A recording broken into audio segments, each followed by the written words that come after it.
नमस्कार, बहुत स्वागत है आप सभी का। आप देख रहे हैं कहानी कुर्सी की, और कुर्सी के पीछे की आज जितनी कहानियां हम आपके लिए लेकर आए हैं उसमें अमेरिका में प्रधानमंत्री मोदी की चल रही ये हिस्टोरिक विजिट शामिल है, जहां आज उनका औपचारिक लेग जो है इस पूरे टूर का वो शुरू होगा, जहां औपचारिक मुलाकातों का दौर शुरू होगा।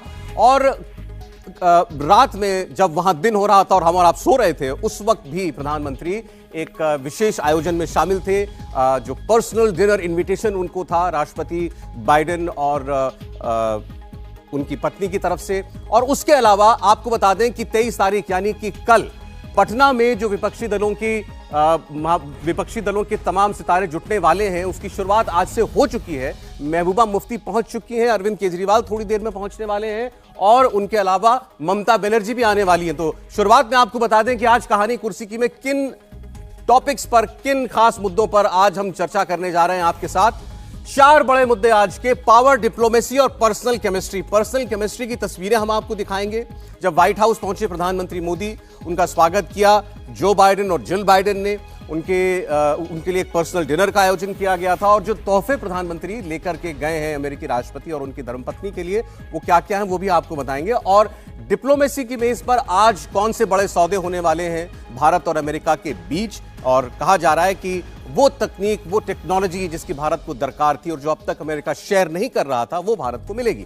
दूसरी बड़ी खबर आपकी, war at the rate IT cell. जी हां, बीजेपी और कांग्रेस के बीच जो जंग चलती है, कार्यकर्ताओं के बीच में जुबानी बयानबाजियां जो होती हैं, उसके अलावा सोशल मीडिया की जो जंग चल रही है वो भी बिल्कुल आर पार की हो चुकी है, जिसमें अब कोई मर्यादा नहीं बची, कोई लक्ष्मण रेखा नहीं बची।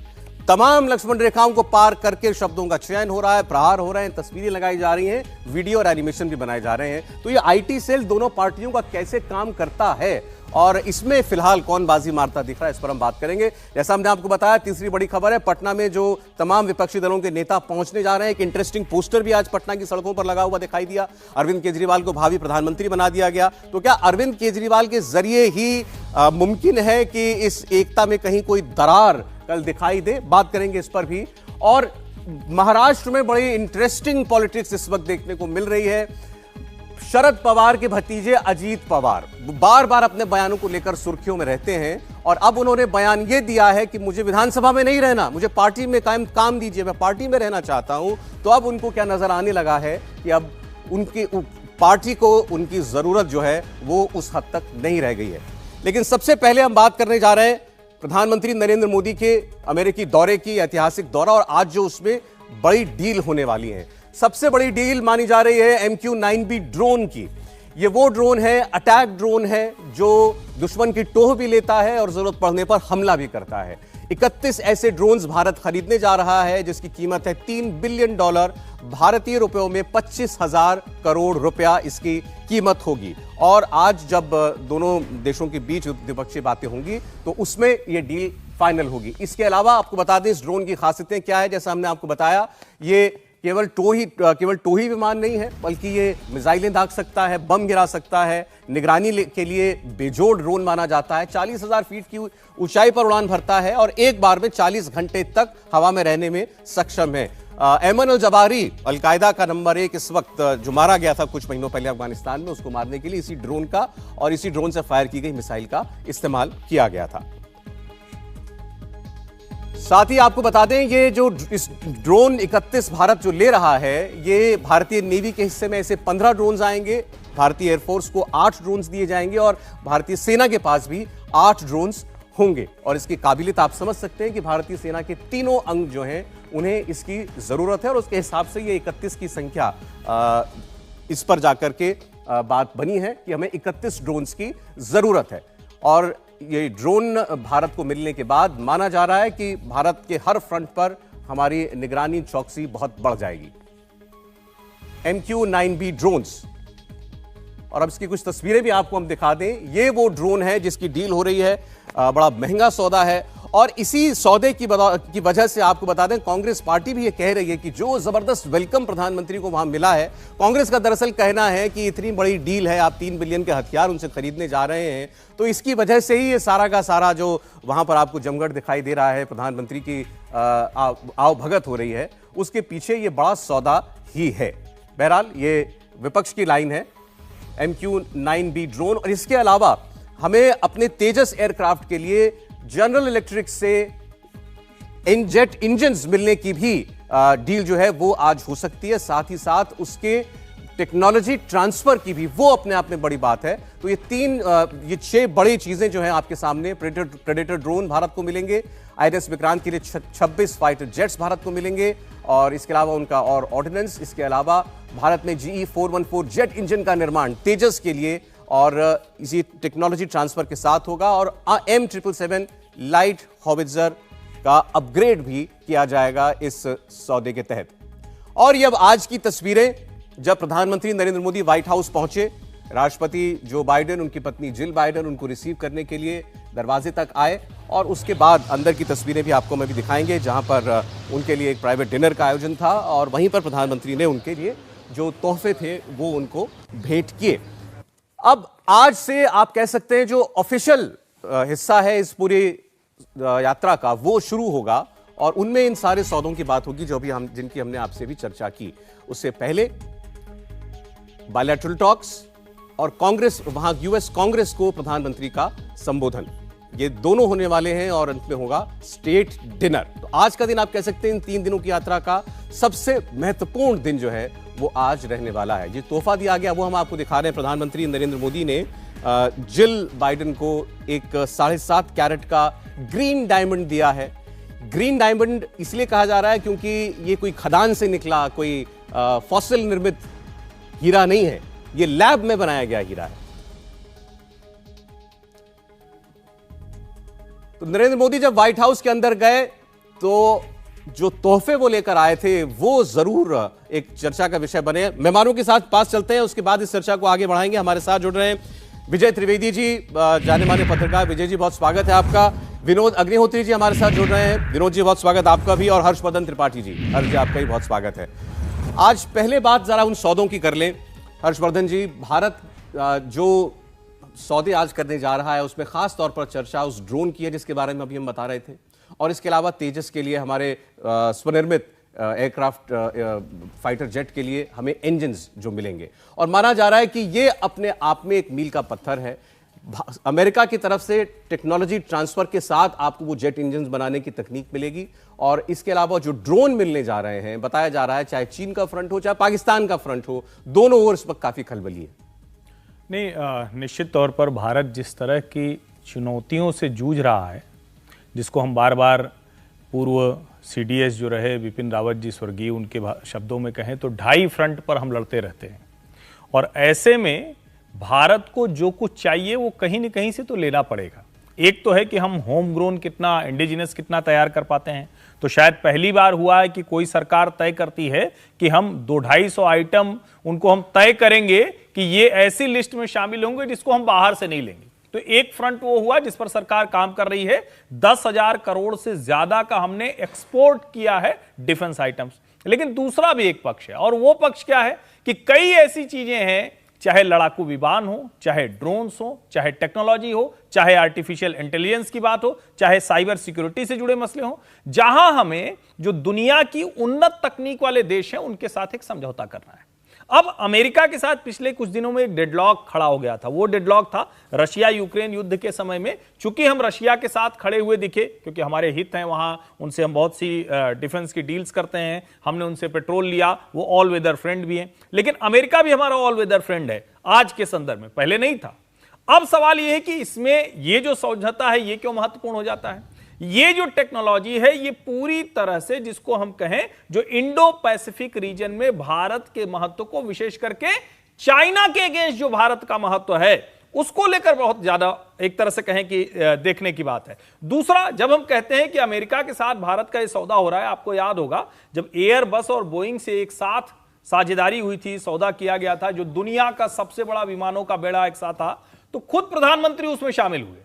और यह दिखाता है कि प्रधानमंत्री नरेंद्र मोदी भारत की जो चुनौतियां हैं उनको समाधान की तरफ ले जाने के लिए, चाहे वो सामान्य विमान का सौदा हो या फिर टेक्नोलॉजी ट्रांसफर के साथ कोई नई तकनीक या ड्रोन का सौदा हो। और आज की ये जो डील है, ये डील अपने आप में इस लिहाज से भी महत्वपूर्ण है कि दुनिया के दूसरे देशों की निगाह है कि क्या भारत और अमेरिका का ज्वाइंट स्टेटमेंट और भी कुछ बोलने वाला है क्या, विशेष करके टेररिज्म के मसले पर। जॉइंट स्टेटमेंट होगा, ये बात बिल्कुल सही है। और अभी आपने चूंकि चीन का अलग से जिक्र किया, एक बड़ी इंटरेस्टिंग चीज जो मैं नोट कर रहा था, आपको बताऊं विजय जी, पाकिस्तान में इस वक्त आप वहां कमेंट्री सुने न्यूज चैनल्स के और वहां के पत्रकारों के बीच में, तो उनको ये खदशा है, वो ये कहते हैं कि अमेरिका जो भी हथियार भारत को दे रहा है, तो भारत ये कहता है कि भाई हमको चीन के लिए चाहिए, मतलब कि इस्तेमाल वो करेंगे पाकिस्तान के खिलाफ।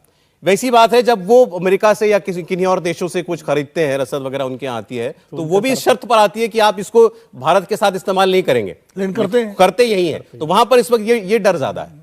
F-16 का तो पिछली बार जब उन्होंने किया था तो ये बड़ा उठा था प्रश्न की, सर्जिकल स्ट्राइक के बाद जो उन्होंने किया था इस्तेमाल F-16 का, तो ये प्रश्न उठा था कि वो अमेरिका को कमिटमेंट दे चुके थे कि F-16 का इस्तेमाल भारत के खिलाफ नहीं करेंगे। महत्वपूर्ण इसलिए भी है ना क्योंकि पाकिस्तान का तो हमेशा ही एक ही टारगेट है, उनकी पूरी फॉरेन पॉलिसी, उनकी जो कंट्री की जो पॉलिसी है वो हिंदुस्तान से जुड़ी हुई रहती है। तो उनकी हर निगाह जो है हर बात पर हिंदुस्तान से जुड़ी रहती है। उनको ये समझना चाहिए कि हिंदुस्तान पाकिस्तान से बहुत आगे है, उसको अब उस मुकाबले में ही नहीं रहना चाहिए। पाकिस्तान की चिंताएं हो सकती है कि हिंदुस्तान को लेकर हो, लेकिन हिंदुस्तान की चिंताएं पाकिस्तान से नहीं है। वो सुपर पावर की जो कैटेगरी है उसमें वो लड़ाई लड़ रहा है या जो भी तैयारी हो रही है वहाँ कर रहा है, और उसका एक बड़ा दुश्मन कह लें, प्रतिद्वंदी कह लें, वो चाइना है, हर लेवल पर, आर्थिक लेवल पर भी और हमारी सीमाओं के स्तर पर भी। और वो जानता है कि अब पाकिस्तान जिस स्थिति में आ गया है उसकी हिम्मत भी नहीं है कि अभी भारत पर किसी भी तरह का मैली आंख डाले। हाँ, मैली आंख डाले। तो इसलिए भारत और पाकिस्तान के मुकाबले वाली बात अब कहीं पर है ही नहीं। अब पाकिस्तान को कैसे अपने आप को रेलेवेंट बनाए, क्योंकि पाकिस्तान चाइना के खिलाफ तो कुछ बोल नहीं सकता, पाकिस्तान भारत के खिलाफ बोलकर ही इंडियन पॉलिटिक्स को में अपने और कंट्री की जो पॉलिटिक्स है उसमें अपने आप को रेलेवेंट बनाते हैं। इसलिए ये लगातार चर्चा, पाकिस्तान का काम जो है, पाकिस्तान की जो जर्नलिस्ट हैं, मीडिया है, पॉलिटिशियन है, वो बिना हिंदुस्तान की जो माला जपे काम नहीं चला सकते। लेकिन हिंदुस्तान जो है पाकिस्तान से बहुत आगे निकल गया, ये समझना उनके लिए ज्यादा जरूरी है। अब ये जिस ड्रोन की बात जैसे हम आपसे भी बात कर रहे थे, ये वो ड्रोन है जिसका इस्तेमाल किया गया था ऐबन अल जवाहिरी को मारने के लिए, और वो भी जब अमेरिका ने अफगानिस्तान छोड़ दिया था उसके बाद वो अफगानिस्तान में मारा गया। हेल फायर मिसाइल इसी ड्रोन से दागी गई थी वो मिसाइल, और उस मिसाइल के अंदर कोई बारूद भी नहीं होता है। आप समझिए कितनी एक्यूरेट वो मिसाइल है कि अपने वजन से, और उसके अंदर जिस भी किस्म का उसका डिजाइन है वो बिल्कुल एक इंसानी शरीर को छिन्न भिन्न कर देती है। साइलेंट किलर है, साइलेंट किलर। वो ये ड्रोन उस कैपेबिलिटी का ड्रोन है, ये वही ड्रोन है। तो हमारे यहां पर भी कुछ इस बात की चर्चा चल रही है कि भारत के भी कई दुश्मन हैं जो बैठे हुए हैं तमाम जगहों पर। भाई दाऊद इब्राहिम को तो हम सभी जमाने से चाह रहे हैं कि उनको कोई सरकार लेके आए, मतलब हर सरकार कहती है कि हम लेके आएंगे, अभी तक नहीं ला पाए। तो मतलब ये तो नाम बच्चे की जबान पर है भारत में। इसके अलावा भी कई कुछ तो अभी निपट गए हाल में ही। वो चर्चा दरअसल वहीं से शुरू हुई। हाँ। ये एक संयोग बना, और ये संयोग ही है और कुछ नहीं इसके अलावा। हाँ, इसको संयोग भी कह सकते हैं। और भारत के 3 दुश्मन जो खालिस्तान का मूवमेंट चला रहे थे, वो 3 अलग अलग देशों में मारे गए। हाँ, 2 हफ्तों के अंदर, पाकिस्तान में, कनाडा में और इंग्लैंड में। और ये कल इस पे हम लोगों ने चर्चा भी की थी इसी कार्यक्रम में। तो मुझे लगता है कि वो मारे गए, और अभी बहुत सारे ऐसे हैं जो भारत के खिलाफ विदेशों में रह के तमाम साजिशें करते रहते हैं। कुछ प्रकट हैं, कुछ गुप्त हैं। तो निश्चित रूप से ये जो ड्रोन आ रहे हैं, और मुझे तो लगता है ड्रोन शब्द भी हमारे शायद द्रोण से लिया गया है। जो द्रोणाचार्य जी थे वो धनुष विद्या के सबसे बड़े गुरु रहे हैं, और चूंकि मिसाइल एक तरह से धनुष विद्या का ही एक आप कह सकते हैं कि परमात्मा जैसा है, एक्सटेंशन का ये जो हमारे दिव्यास्त्र हुआ करते थे वो उसी श्रेणी के माने जा सकते हैं। तो खैर ये तो मैं एक लाइटर मोड में कह रहा हूँ, लेकिन निश्चित रूप से ये जो डील भारत की हो रही तो उन सबके मन में जरूर चिंता होगी, और सबसे ज्यादा चिंता चीन को स्वाभाविक इसलिए है। बिल्कुल, क्योंकि ये सही बात है कि भारत, जो भी विजय जी ने कहा या हर्ष जी ने कहा, कि भारत की चिंता पाकिस्तान नहीं है। भारत की चिंता का सबब जो है वो चीन का बढ़ता हुआ एग्रेशन है, सीमाओं पर जिस तरह बढ़ रहा है। तो चीन के लिए इसलिए जरूर चिंता का विषय है कि भारत अगर इस टेक्नोलॉजी से, इस तकनीक से संपन्न हो जाएगा, तो अभी तो हम ले रहे हैं उनसे, और हमारे वैज्ञानिक इतने सक्षम हैं कि वो, और टेक्नोलॉजी ट्रांसफर अगर हुआ तो हो सकता है कि भारत में इनका निर्माण भी शुरू हो जाए अपने स्तर से। तो ये चीन के लिए बड़ी चिंता का सबब हो सकता है कि अत्याधुनिक तकनीक वाले, चाहे चीन हो चाहे पाकिस्तान हो, जो आप तस्वीरें हम आपको अब दिखा रहे हैं उसे देखकर दोनों ही जगहों पर आप कह सकते हैं कि कुछ ना कुछ आशंकाएं जरूर बढ़ी होंगी। नरेंद्र मोदी जब व्हाइट हाउस के अंदर गए तो वहां जो जिस तरीके से उनको वेलकम किया गया और प्रधानमंत्री ने पहुंचकर जिस तरीके से एक एक तोहफा जो वो ले गए थे, दर्जन भर तोहफे वो लेकर के गए थे, वो उन्होंने एक एक करके दिखाया जो बाइडेन, जिल बाइडेन को, उन्हें समझाया, उन्हें बताया कि क्या क्या हैं। बड़ी इंटरेस्टिंग चीजें इसके अंदर हैं और ये कहना पड़ेगा कि प्रधानमंत्री नरेंद्र मोदी ने अपनी विदेश यात्राओं के वक्त जो तोहफे दिए जाते हैं उसका जो चयन होता है उसमें एक अलग किस्म की सोच जो है वो डाली है। जैसे मैं आपको बता रहा था, जिल बाइडेन को एक 7.5 कैरेट का ग्रीन डायमंड दिया गया। ये एक लैब में बना हुआ डायमंड है। आप तस्वीरों में देखें तो चूंकि डायमंड अंगूठी की शक्ल में नहीं था, उन्होंने अपनी उंगली पर ऐसे लगा करके उसको देखा भी। तस्वीरें बड़ी इंटरेस्टिंग है, बहुत इंटरेस्टिंग, बड़ा, हाँ जी हाँ, काफी बड़ा डायमंड है।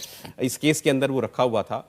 अब वो जो बाइडेन के लिए गिफ्ट लेकर के गए, आप सोचिए, जो बाइडेन के सबसे पसंदीदा जो पोएट हैं, कवि हैं, वो है विलियम ईट्स। और विलियम ईट्स ने रविन्द्रनाथ टैगोर साहब के जमाने में उस वक्त जो उपनिषद थे उनको ट्रांसलेट किया था। उस ट्रांसलेशन की जो फर्स्ट कॉपी थी, ओरिजिनल कॉपी जो थी, उसकी एक प्रति लेकर के लिए उनके लिए गए हैं। इसके अंदर कितनी सोच गई होगी समझना। पहले आपको राष्ट्रपति की पसंद मालूम होनी चाहिए कि वो किस कवि को पसंद करते हैं। इसका मतलब कि पर्सनल इंटरेस्ट लेकर वो काम किया, केवल फॉर्मेलिटी के तौर पर, क्योंकि हमारे जो प्रमुख होते हैं वो जाते हैं तो गिफ्ट लेकर जाते हैं, इसमें कोई नई बात नहीं है। वो भी लेकिन गिफ्ट में एक पर्सनल चॉइस को ध्यान रखना कि किस तरह से किया गया है, इसका मतलब कि प्रधानमंत्री उस पर खुद पर्सनल फोकस कर रहे हैं, होमवर्क कर रहे हैं। और जिस तरह से चयन किया गया, अब इसमें बड़ी बड़ी चीजें नहीं है कि गुजरात का नमक हो या गुड़ हो या तिल का तेल, पंजाब का घी, झारखंड का सिल्क, उत्तराखंड का चावल, महाराष्ट्र का गुड़, गुजरात का नमक, ये चीजें। हाँ, अब इसमें ये तो नहीं कह रहे कि आप आम आदमी की पार्टी की सरकार है पंजाब में, वहां से घी लेकर जाना चाहिए कि नहीं ले जाना चाहिए, या तिल का तेल कहाँ से ले जाना चाहिए। तो वो एक एक चीज को, हिंदुस्तान को समग्र तौर पर अमेरिका के सामने पेश करना, उपहारों में बहुत कीमती होना कभी महत्वपूर्ण नहीं होता, क्योंकि जो बाइडेन जो जिस देश के राष्ट्रपति हैं वहां पर कीमत का कोई मतलब ही नहीं है। कितनी भी करोड़ की कीमती चीज ले जाएंगे उसका कोई मतलब नहीं है, लेकिन छोटी से छोटी चीज भी एक मैसेज दे रही हो, ये कम्युनिकेशन हो, ये काम उसमें किया जा रहा है। गुजरात का नमक तो आप सोचिए कि गुजरात का नमक, मतलब देश तो खा ही रहा है, दुनिया भी खाएगी, दुनिया भी खाएगी। और अमेरिका में राष्ट्रपति भी गुजरात का नमक खाएंगे। तो और वो दांडी मार्च से लेकर आज तक तो गुजरात हमारा कहा जाता है नमक हलाली जो है वो जरूर करनी चाहिए। जैसे प्रधानमंत्री अपने साथ गिफ्ट में चंदन की लकड़ी का एक बॉक्स जो है वो लेकर के गए हैं। अब ये बॉक्स बड़ा खास है, हैंड क्राफ्टेड है, हाथ से बना है। मैसूर से लाई गई चंदन की लकड़ी से ये बक्सा तैयार हुआ है। इसे बनाया है जयपुर के एक कारीगर ने। तो वो बॉक्स भी आपको इसके अंदर दिखाई देगा। पूरे मतलब हिंदुस्तान की एक झलक उनको दे दी एक छोटे से बॉक्स के अंदर। सौरभ जी, मुझे लगता है कि अब ये बात यूं कहते हुए ये भी लगता है कि तुरंत कोई कहेगा कि अच्छा इसके पहले किसी ने नहीं किया, सब मोदी ही करते हैं। लेकिन कोई मुझे याद करके बताए। और मैं मतलब सचमुच कई बार आश्चर्य में भी पड़ता हूं कि क्यों ये बार बार कहा जाता है कि मोदी ही कर रहे हैं, और दूसरा वाला कहता है कि मोदी कैसे कर रहे हैं, उसके पहले उन्होंने किया था। अब कोई तस्वीर खोजेंगे, लोग निकालेंगे कि भाई नेहरू जी ये लेके जाते थे, इंदिरा जी ये लेके जाती थी। लेकिन भारत के जो ज्ञात इतिहास है उसमें कोई शासक दूसरे देशों के साथ अपने संबंध निभाने के लिए, मजबूत करने के लिए भारतीय जो परंपरा प्रतीक से जुड़े चिन्ह हैं उनको लेकर जाता हो, इसका मुझे ध्यान में नहीं आता है, किसी के ध्यान में नहीं है।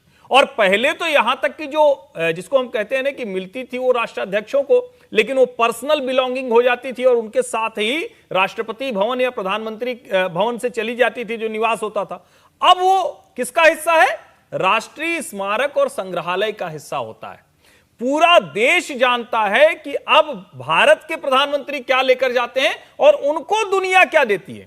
गीता, उपनिषद, पुराण, ओम, स्वास्तिक, चंदन, और उसके बाद हमारे देश के अलग अलग क्षेत्रों में, अलग अलग राज्यों में गणेश जी की मूर्ति भी है। गणेश जी की मूर्ति जो एक तरह से कहें वहां की पहचान है, उनको लेकर अगर भारत का प्रधानमंत्री जाता है, और अमेरिकी राष्ट्रपति भी तो तय करेगा ना कि ये जो चीजें आई हुई हैं ये क्यों आई हुई हैं, इनको क्यों दिया जा रहा है मुझे। तो मुझे लगता है कि पूरी जो विदेश नीति है और उसमें जो पर्सनल कनेक्ट है उसको नए डिग्री पर लेके गए हैं प्रधानमंत्री नरेंद्र मोदी। और इसीलिए वो फ्रेंड बराक भी हो जाता है, फिर वो ट्रंप के साथ रहते हैं, फिर वो फ्रेंड बाइडेन भी हो जाता है। तो मुझे लगता है ये खूबसूरत है और ये देखना भी चाहिए कि भारत के प्रधानमंत्री की दूसरी नीतियों के साथ जो पर्सनल कनेक्ट है वो कितना शानदार है। अब प्रधानमंत्री जब ट्रैवल करते हैं, विनोद जी मैं आ रहा हूं, उस वक्त किसी भी जो उनको होस्ट कर रहा होता है, एक उनके सामने बड़ी विचित्र समस्या कह लीजिए या परिस्थिति होती है कि प्रधानमंत्री वेजिटेरियन है पूरी तरीके से, और वहां वेजिटेरियन डिनर शायद शौक में तो लोग करते हो, लेकिन उनके आम डाइट का हिस्सा नहीं है। अब प्रधानमंत्री वहां गए हैं, अब जब वो स्टेट डिनर उनको दिया गया, वैसे तो जो पर्सनल डिनर दिया हो गया उसमें भी, अब जो वहां स्टेट डिनर जो होगा बैंक्वेट में, उसके लिए खास तौर पर वेजिटेरियन डिशेस जो हैं वो बनाई जाएंगी। क्या क्या परोसा जाएगा, इसका इंतजाम खुद अमेरिका की फर्स्ट लेडी जिल बाइडेन कर रही हैं, और एक शुद्ध शाकाहारी भोजन का उनके लिए इंतजाम किया गया है। शेफ को खास निर्देश दिए गए हैं, एक और बाहर से शेफ आ रहे हैं, उनको उनके साथ संलग्न किया गया है कि आप जरा कुछ इंडियन डेलिकेसीज या वेजिटेरियन डेलिकेसीज जो है वो बनाएंगे। बराक ओबामा का आपने जिक्र किया, जब व्हाइट हाउस उस वक्त गए थे ओबामा साहब के जमाने में मोदी जी, तो उस वक्त तो खैर केवल नींबू पानी पी कर आए थे। उस वक्त नवरात्र का व्रत चल रहा था। चल रहे थे, तो नवरात्र में व्रत था प्रधानमंत्री जी का, तो वो नींबू पानी ही पीते रहे पूरे यात्रा के दौरान। लेकिन दरअसल क्या है, जो अभी हर्षवर्धन जी कह रहे थे, चीज़ें तब भी दी जाती थी, ये तो एक परंपरा है। वहाँ के राष्ट्राध्यक्ष आते हैं, वो भी लाते हैं, हमारे जाते हैं, तब उनकी इतनी चर्चा नहीं होती थी। जैसे आज के ज़माने में इन सब चीज़ों की हम लोग ज़्यादा चर्चा करते हैं। ठीक है।